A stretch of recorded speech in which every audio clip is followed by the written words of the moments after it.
Good evening and welcome to another installment of the New York Minute Sports Show. Belly goes boom and beats the bird single-handedly. It's New York Minute Sports. It's New York Sports for New York Nuts. Don't forget to like. Don't forget to subscribe. Let's go! It's New York Minute Sports. Well, there you have it, folks. Welcome to another installment of the New York Minute Sports Show. Don't forget to like. Don't forget to subscribe. Dude, the Yankees are rolling right now. And it definitely helps when you have the Kansas City Royals, Boston Red Sox, and now the Birds come in, Houston Astros. Yes, the teams that they have been playing haven't been that strong, but you can only play the teams in front of you. And when the Yankees have this year so far, they've taken care of business. Now, the New York Yankees have a little bit different of a vibe to them this year.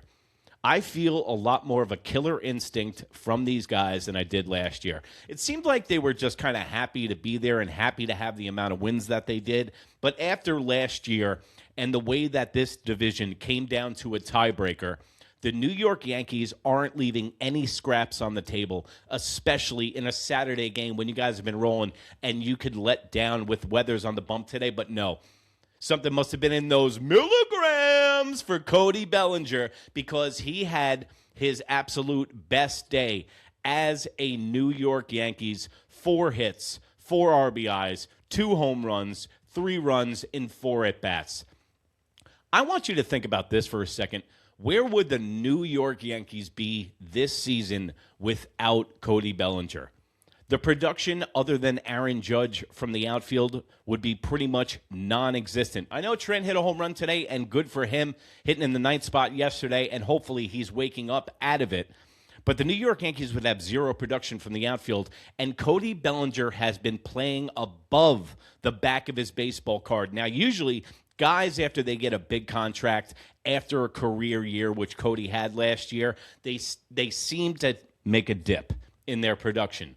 But no, not Cody Bellinger, and not this year in 2026. He has been an integral part to why the New York Yankees are rolling. The Gold Glove play in left field. And this is the thing. When you look up and you want to make a baseball player in a lab somewhere, Cody Bellinger is the guy. Now, Aaron Judge is one of the greatest players I've ever seen, but that's not the kind of player that I would design. I would design a Cody Bellinger, been playing since Little League, the Little League World Series. Guy's a multi-sport athlete growing up. Dad was a ball player and could play multiple positions on the field. Cody Bellinger's re-signing was one of the most crucial signings next to Max Fried in the last couple of years. And yes, the Juan Soto pivot has worked out, and now the New York Yankees are 22-11. They're 10-5 at home.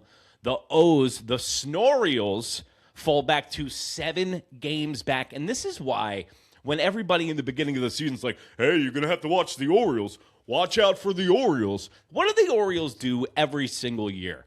They play well for the first half till the All-Star break, and then they fall apart at the seams. I even said on last night's show, the Baltimore Orioles have needed starting pitching since Jim Palmer was doing commercials for the Money Store. And if you're young, YouTube it.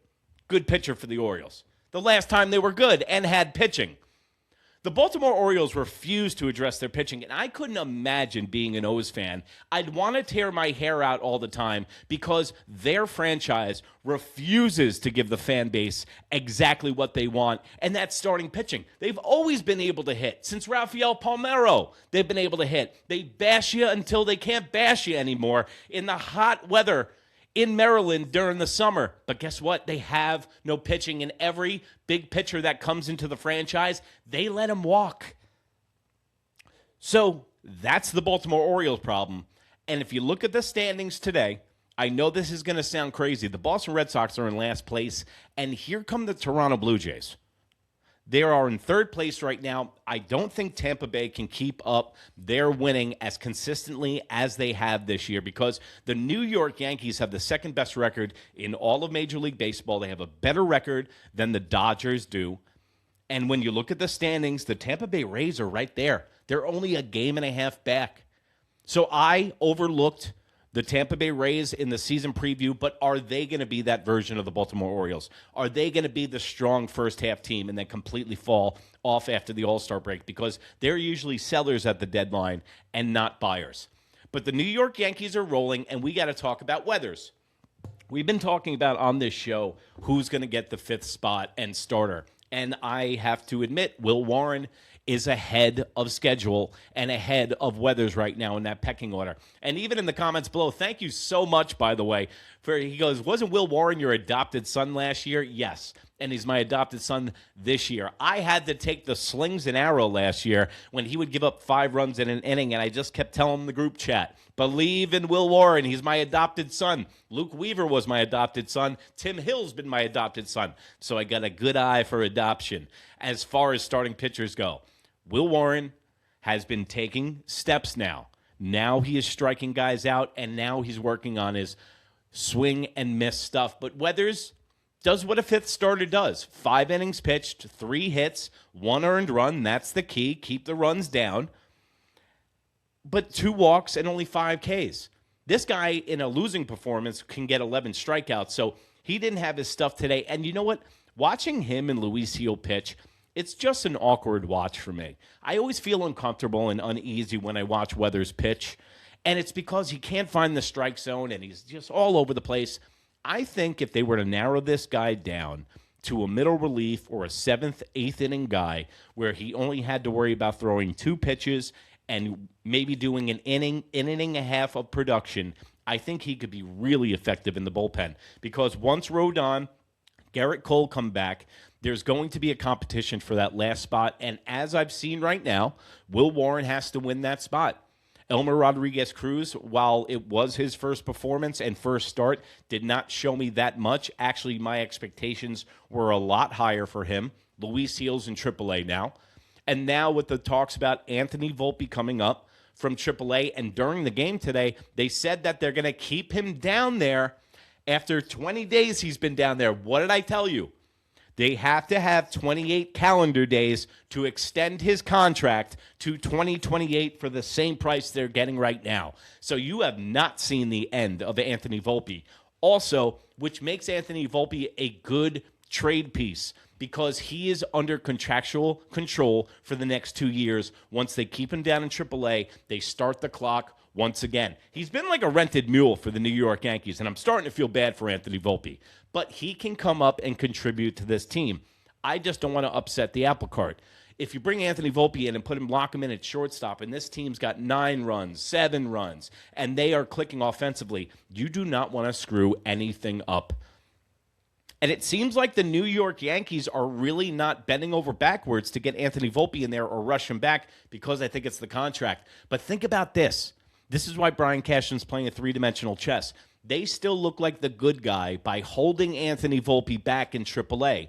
While they're doing that, they're benefiting themselves financially, and they're in good standing with the fans because the fans think that Aaron Baboon Bubbles Buffoon is a Anthony Volpe love child, which he is.